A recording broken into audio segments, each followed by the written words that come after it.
Hi students, कैसे हैं आप लोग।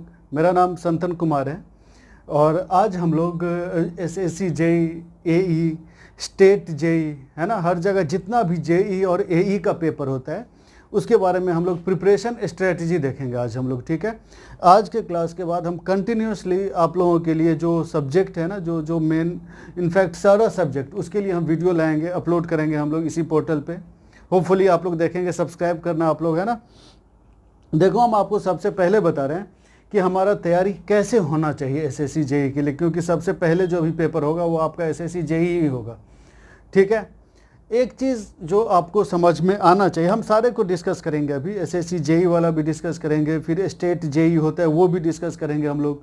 ठीक है, और फिर बाकी पीएसयू सब में भी तो जेई होता है ना, जैसे एनटीपीसी हुआ, है ना, रेलवेज में निकलता है बहुत सारा। ठीक है, पावर ग्रिड हुआ, मेट्रो हुआ, है ना, इन सब का फॉर्म निकलता है, प्लस स्टेट जेई का अलग से निकलता है। ठीक है, तो बहुत सारा ऐसा होता है ना, देखो फॉर्म बहुत है। ठीक है, सिंपल सी बात है, बहुत सारा फॉर्म है, बस आपका कॉन्सेप्ट क्लियर होना चाहिए, एक एक चीज़ तैयारी जो प्रॉपर जो सिलेबस है वो ख़त्म होना चाहिए। ठीक है, आराम से हो जाएगा, बस आपको टेंशन नहीं लेना, बस आराम से जो एक प्रिपरेशन स्ट्रेटजी होना चाहिए ना, वो हम लोग को एक डिस्कस करना चाहिए, और शायद आपको बहुत लोगों को पता भी होगा वो चीज़। ठीक है, तो सबसे पहले अभी हम लोग एसएससी जेई के बारे में देखते हैं। ठीक है, एसएससी जेई, ठीक है, और ये इलेक्ट्रिकल, अभी इलेक्ट्रिकल ही देखना है हम लोगों को। ठीक है, क्योंकि अभी जो हम लोग स्टार्ट कर रहे हैं, जो हमारा जो ये पोर्टल रहेगा, जो हमारा चैनल रहेगा, वो इलेक्ट्रिकल का ही रहेगा अभी। देखो, इसमें जो है ना एसएससी जेई में आपको शायद पता होगा, सबको पता होगा, जो तैयारी करेंगे उनको तो पता होगा ही, जो इसमें दो पेपर होता है पहला। ठीक है, पहला होता है ऑब्जेक्टिव, जो पहला जो पेपर होता है वो ऑब्जेक्टिव होता है, कितने मार्क्स का होता है, तो 200 मार्क्स का। ठीक है, और दूसरा इसी में होता है डिस्क्रिप्टिव। ठीक है, जो सब्जेक्टिव होता है तो जो ऑब्जेक्टिव होता है इसमें भी आपको कैटेगराइज हम लोग करते हैं। एक है जनरल इंटेलिजेंस, ठीक है, इंटेलिजेंस और रीजनिंग, दोनों सेम ही है। ठीक है, रीजनिंग, और उसके बाद जनरल नॉलेज या जनरल अवेयरनेस, इसको हम लोग बोल सकते हैं। ठीक है, इन दोनों से मिला के आपको पता होगा कि 100 मार्क्स का पूछता है क्वेश्चन। ठीक है, इन दोनों को मिला के 100 मार्क्स का क्वेश्चन पूछता है। ठीक है, और फिर उसके बाद अपना टेक्निकल है, जो इलेक्ट्रिकल का है टेक्निकल वो है। ठीक है, इससे अकेले 100 मार्क्स का पूछता है। ठीक है, अब आपको ये देखना है कि हम लोगों को कट ऑफ क्लियर करना है, तभी आप इसमें जा पाओगे। ठीक है, या तभी आपका एसएससी जेई में सिलेक्शन होगा। ठीक है, तो कट ऑफ हम कैसे क्लियर करें, कैसे हमको पता चले कि क्या प्रिपरेशन स्ट्रेटजी होना चाहिए। देखो, ये है कि आपका नॉर्मली जो इसमें जो कट ऑफ जाता है इलेक्ट्रिकल में, मैक्सिमम हम आपको बता रहे हैं, इतना नंबर ले आओगे तो आप लोगों का सिलेक्शन हो जाएगा। हाँ, इससे 2-4 नंबर कम, 2-4 नंबर ज़्यादा, इतना 140 मार्क्स हम लोग को लाना है। ठीक है, इतना मान के चलो आप लोग कि 140 मार्क्स लाना है आपको। अब इसमें जो है ना कैसे होना चाहिए, कैसे तैयारी करेंगे हम लोग, तो देखो बहुत लोगों को लगता है कि हाँ ये दोनों तो इजी है, ये दोनों तो कर ही लेंगे, टेक्निकल थोड़ा टफ है तो इसको थोड़ा कम करेंगे। नहीं, आप क्या कर सकते हो, जब आपका इलेक्ट्रिकल इंजीनियरिंग है या फिर डिप्लोमा या जो भी है आपका इलेक्ट्रिकल में, तो ऑब्वियसली आपका वो सब्जेक्ट ज़्यादा स्ट्रांग होना चाहिए। ठीक है, और हम लोग अगर डिस्कस भी करेंगे, पढ़ेंगे भी, तो जो इलेक्ट्रिकल होगा ना, वो हम आपको इलेक्ट्रिकल पढ़ाएंगे पूरा इन डिटेल, है ना, पूरा कॉन्सेप्चुअल, पूरा बेस, है ना, वो गारंटी रहेगा मेरा कि जितना हम आपको पढ़ाए हैं उतना अगर आप पढ़ लो तो क्वेश्चन एक भी नहीं छूटेगा आपका। ठीक है, तो अब इसमें ये चीज़ है कि कैसे हम लोग पढ़ें। तो हम लोगों को जो ये जो 100 मार्क्स है टेक्निकल, इसमें कोशिश हम लोग को ये करना है कि 85 to 90 मार्क्स आना चाहिए हमारा। समझ रहे हो, ये चीज़ आराम से आ जाएगा, एक बार करके देखना, एक बार पढ़ेंगे हम लोग। आज जस्ट नेक्स्ट लेक्चर में हम लोग क्लास स्टार्ट करेंगे, बेसिक से स्टार्ट करेंगे, और एक दो इकट्ठे हम चलाएंगे। ठीक है, एक बेसिक रहेगा, फिर जैसे जो नेटवर्क का जो बेसिक है ना वो, प्लस एक कोई जो कोर सब्जेक्ट है, जैसे इलेक्ट्रिकल मशीन हुआ या फिर पावर सिस्टम है, दोनों में से कोई एक चलाएंगे पैरेलल। तो एक है, इसमें हम लोग को 90 मार्क्स लाना है। ठीक है, इसके लिए मेहनत करना पड़ेगा हम लोगों को, और करेंगे भी, आराम से करेंगे, बहुत आराम से हो भी जाएगा। अब 90 मार्क्स इसमें आ गया, तो इन दोनों को मिला के तो अब 50 मार्क्स ही चाहिए। और हम आपको बता रहे हैं जैसे जनरल इंटेलिजेंस और रीजनिंग है ना, इसमें तुम कुछ ना भी करो तो भी 25 नंबर तो ले ही आओगे 50 में, बहुत आसान पूछता है, ठीक है। लेकिन करना तो पड़ेगा, जब आप तैयारी कर रहे हो तो इस पर भी तो ध्यान देना पड़ेगा ना। तो हमको इन दोनों को मिला के 50 नंबर ही लाना है, ठीक है।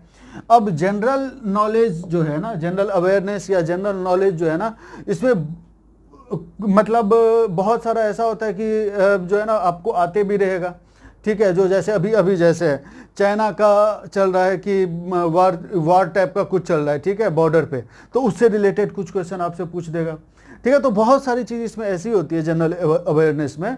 जैसे 50 नंबर का है ना, तो गारंटीड है कि 5-7 नंबर का आपको आता ही होगा, ठीक है। तो इस दोनों को मिला के हमको 50 नंबर लाना है, तो आ जाएगा, है ना, उतना टेंशन लेने की जरूरत नहीं है। अब रही बात कि इसमें बुक कौन कौन सा पढ़े हम लोग, तो जनरल इंटेलिजेंस या रीजनिंग के लिए हमको जो सबसे अच्छा लगता है, सबसे अच्छा बुक है, स्टैंडर्ड बुक है ना, वो RS अग्रवाल है, ठीक है। RS अग्रवाल वो इसलिए हम बोल रहे हैं क्योंकि स्टैंडर्ड बुक है, सब लोग 12th में ही पढ़ते हैं, ठीक है। हम आपको कुछ वैसा सजेस्ट नहीं करेंगे जो बाकी लोग और बाकी सब चीज़ करते हैं कि हाँ, किसी की बुराई हम नहीं कर रहे हैं, लेकिन मतलब होता है ना कि हम आपको ऐसा सजेस्ट करेंगे, देखो मेरा भी बीटेक NIT इलाहाबाद से, ठीक है, तो हम कभी भी ऐसे हवा में नहीं पढ़े, ठीक है। और वही चीज़ हम आपको भी सजेस्ट करेंगे कि जैसे RS अग्रवाल है तो पूरा क्वेश्चन लिख लिख के कॉपी पे करके करना है, फॉर्मूला सब फॉर्मूला याद हो जाएगा अगर प्रैक्टिस ज़्यादा करोगे आराम से, ठीक है, अलग से याद करने की ज़रूरत नहीं है। तो RS अग्रवाल से आप करना, तो ये बहुत सारा पार्ट कवर हो जाएगा आपका, ठीक है। फिर उसके बाद जनरल नॉलेज में जो है ना, ये एक आता है ल्यूसेंट का, ठीक है, आप इससे देखना, ल्यूसेंट का देखना, SSC के लिए कन्फर्म है, बहुत ज़्यादा है ये। फिर उसके बाद अगर आपको मतलब एक होता है ना कि जो आजकल का नॉलेज, ठीक है, जो करंट होता है ना, करंट GS, वो आपसे पूछता है, तो उसके लिए ज़्यादा हो जाएगा, उतना बहुत ज़्यादा देखने की जरूरत नहीं। लेकिन एक दूसरा जो बुक आता है मनोरमा ईयर बुक आता है, ठीक है। तो इन दोनों से हम लोग को देखना है GS, ठीक है। और RS अग्रवाल से हमारा रीजनिंग है, इतना करना है। और ये बहुत ज़्यादा दिन इस पे जाने की ज़रूरत नहीं है। मेन हम लोग का जो होना चाहिए ये होना चाहिए, इसमें 90 मार्क्स लाना है, इसको भी हम लोग कंसीडर करेंगे लेकिन थोड़ा कम, ठीक है, इससे थोड़ा सा कम करेंगे हम लोग, ठीक है। और टेक्निकल में अब हम लोग सोचते हैं, तो ये तो समझ में आ गया आप लोगों को, ठीक है। अब टेक्निकल में देखो कैसे टेक्निकल की तैयारी कैसे करनी चाहिए हम लोगों को, वो हम आपको बता रहे हैं।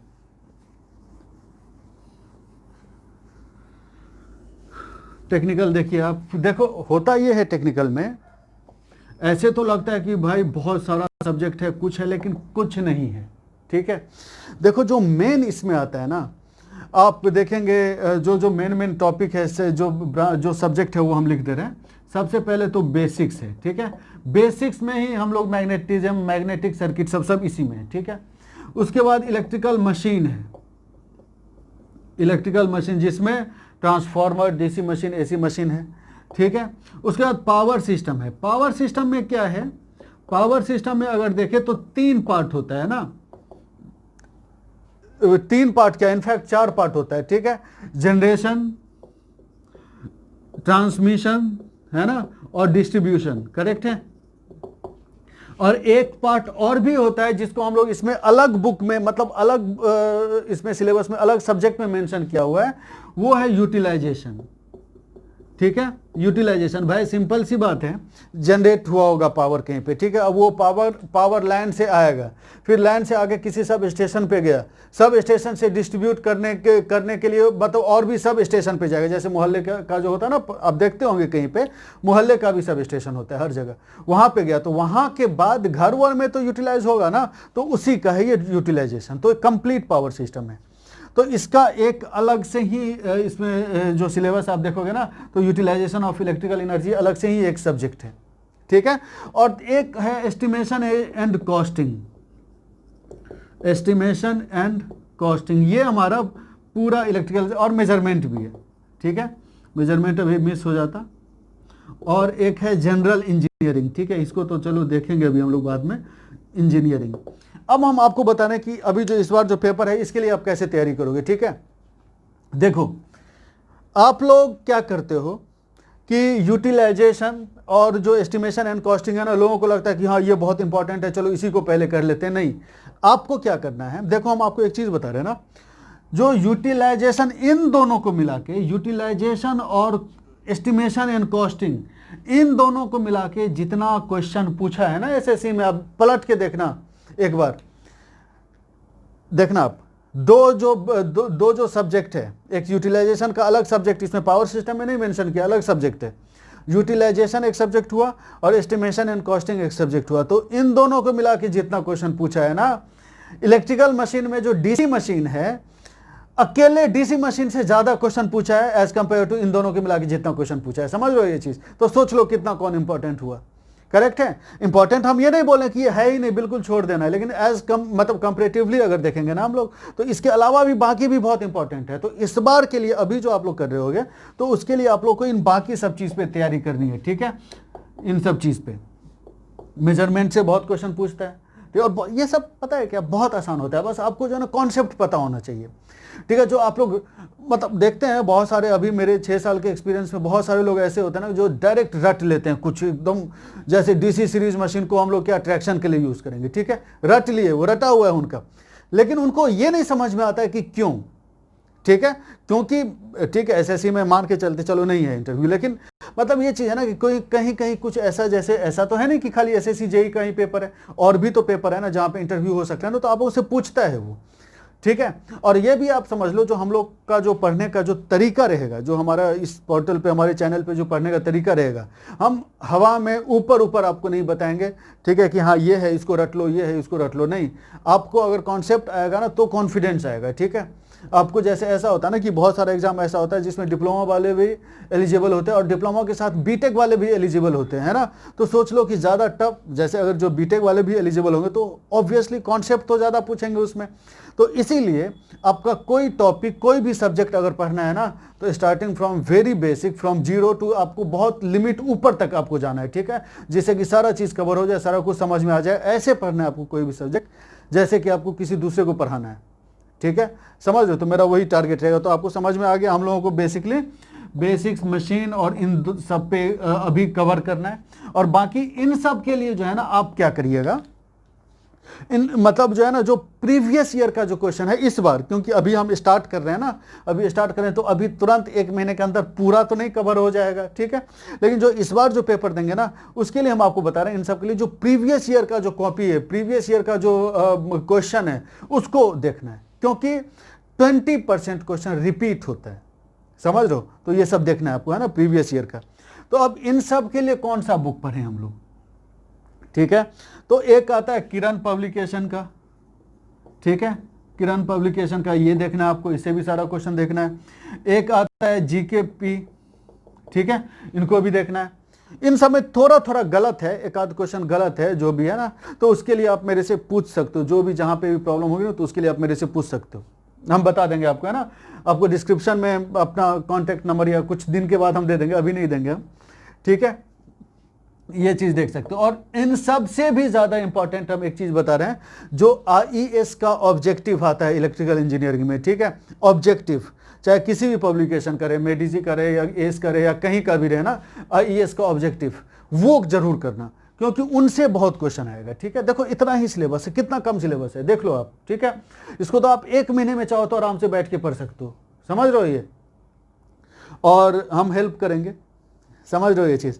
अब पढ़ना आपको इतना ये करना है, ये हो गया जेई, और बहुत अच्छी जॉब है जेई, आप करो, स्टार्ट करो, एसएससी जेई में, है ना। हाँ, बस ये समझ के रखना कि इसमें बीटेक वाले भी अलाउड हैं, और बीटेक वाले अलाउड हैं तो कंपटीशन हमेशा ज़्यादा होगा, और कंपटीशन ज़्यादा कैसे होगा और आप भी कैसे उसमें क्वालिफाई करोगे, जब आप लोगों का पूरा बेसिक पता होना चाहिए, ठीक है। बेसिक्स में ही सब कुछ, एक एक चीज़ पता होना चाहिए। अब जैसे बेसिक्स में ही ऐसा होता है ना कि हाँ भाई इंडक्टर है, कैपेसिटर है, इंडक्टर के बारे में क्या है, कितना है, सर्किट में कैसा बिहेवियर है, सब देखना है हम लोगों को, समझ गया ये चीज़। तो बस ये पॉइंट है कि आपको जो टेक्निकल है, ऑब्जेक्टिव, सब डिस्क्रिप्टिव की तो बात करेंगे हम बाद में, तो जो ऑब्जेक्टिव है उसके लिए आप या तो किरण पब्लिकेशन या जीकेपी, या मतलब इन दोनों को तो करना ही है। फिर उसके बाद आपको क्या करना है, जो आईईएस का ऑब्जेक्टिव है उसको पूरा सब्जेक्ट वाइज देख के पूरा क्वेश्चन कर लेना और याद कर लेना है, ठीक है। एक बार पढ़े रहोगे तब तो ऐसे ही कर लोगे, याद करने की तो जरूरत नहीं पड़ेगी, लेकिन पूरा देख लेना, क्योंकि अगर वो याद रहेगा ना तो बाकी सब एग्जाम भी क्लियर हो जाएगा, ठीक है। डायरेक्ट क्वेश्चन पूछता है उससे, ये हो गया। अब डिस्क्रिप्टिव जो होता है वो 300 मार्क्स का पूछता है इलेक्ट्रिकल में। तो ये इसके लिए जो आईईएस का जो पेपर आता है ना, सब्जेक्टिव जो होता है, उसमें सब्जेक्टिव जो पेपर होता है वही क्वेश्चन करना है, इसके लिए हम करवाएंगे आपको, ठीक है। उसी के सब्जेक्टिव क्वेश्चन कर लेना है, ठीक है। जैसे ट्रांसमिशन लाइन में हुआ कि लॉन्ग ट्रांसमिशन लाइन पे क्वेश्चन दे देगा आपको सब्जेक्टिव में। पावर बोलेगा कि लोड पे रिएक्टिव पावर कितना सप्लाई होना चाहिए to increase power factor from 0.8 to 0.9, इस टाइप का क्वेश्चन है ना, सब्जेक्टिव। तो आपको उसके लिए हम लोग देखेंगे बाद में सब्जेक्टिव के लिए क्या करना तैयारी, अभी पहले ऑब्जेक्टिव पे आपको फोकस करना है। तो ये हो गया एसएससी जेई की बात, ठीक है, समझ में आ गया। आपको क्या करना है, कुछ नहीं करना है, बस टेक्निकल पे आपको ज़्यादा ध्यान देना है। और टेक्निकल पे ज़्यादा ध्यान देने पे क्या करना है, तो इन दोनों बुक से पढ़िए और इतना यूटिलाइजेशन और एस्टिमेशन कॉस्टिंग से प्रीवियस ईयर का जितना भी क्वेश्चन है सारे को देख लेना अच्छे से, और इन सब को लगा लेना है इन सब बुक से, ठीक है। और फिर आईएएस के प्रीवियस ईयर के बुक से हो जाएगा, इतना ही करना है, ठीक है। ये चीज़ हो गया। अब रही बात बाकी स्टेट पीएसयू सब में क्या होता है, स्टेट मतलब स्टेट सब में क्या होता है, स्टेट जेई में जैसे यूपी पीसीएल जेई हुआ, राजस्थान का आने वाला है अभी पेपर, राजस्थान जेई हुआ, बाकी सब बिहार में आने वाला, हर जगह मतलब एमपी में भी। तो उनके लिए कैसे करनी तैयारी, उसमें थोड़ा सा सिलेबस इससे ज़्यादा रहता है, ठीक है। उसमें क्या क्या रहता है, इलेक्ट्रिकल मशीन हुआ, पावर सिस्टम हुआ, पावर इलेक्ट्रॉनिक्स भी रहेगा, कंट्रोल सिस्टम भी रहेगा, सिग्नल सिस्टम भी रहेगा थोड़ा बहुत, ठीक है। तो ये सब चीज़ें, तो उन सब के लिए हम आपको बता रहे हैं कि उन सब सारी चीज़ की तैयारी करवाएंगे हम। जो पोर्टल रहेगा हमारा, जो चैनल रहेगा, उस पर हम जैसे ये तो एसएससी जेई का हो गया ना, वो सब भी सब्जेक्ट रहेगा, समझ लो ये चीज़। कंट्रोल सिस्टम भी रहेगा, एनालॉग भी रहेगा। अच्छा, इसमें बेसिक इलेक्ट्रॉनिक्स भी है, वो मिस हो गया, बेसिक इलेक्ट्रॉनिक्स भी है इसमें। तो एनालॉग रहेगा, सब डिजिटल रहेगा, सारा कुछ रहेगा, जिससे कि सारा एक एक सिलेबस आपका कवर हो जाए, एक भी टॉपिक ना छूटे और आपका सिलेक्शन इजीली हो जाए, ठीक है। तो हमारा ये है, हम लोग ऐसे करेंगे तैयारी, और आप लोग स्टार्ट कर दो बढ़िया से, ठीक है। और मिलते हैं हम लोग जल्दी नेक्स्ट लेक्चर में, और स्टार्ट करेंगे हम तो ऐसे बेसिक से स्टार्ट करेंगे। अदरवाइज अगर आप चाहते हो कि कुछ और भी जो पैरेलल में हम जनरेशन बताएं, या फिर पावर सिस्टम या इलेक्ट्रिकल मशीन, तो आप जो है ना कमेंट करना, हम आपको बताएंगे वो चीज़, वो भी स्टार्ट कर देंगे। अदरवाइज बेसिक्स तो हम स्टार्ट करेंगे ही अभी, ठीक है। ओके, थैंक यू, मिलते हैं हम लोग।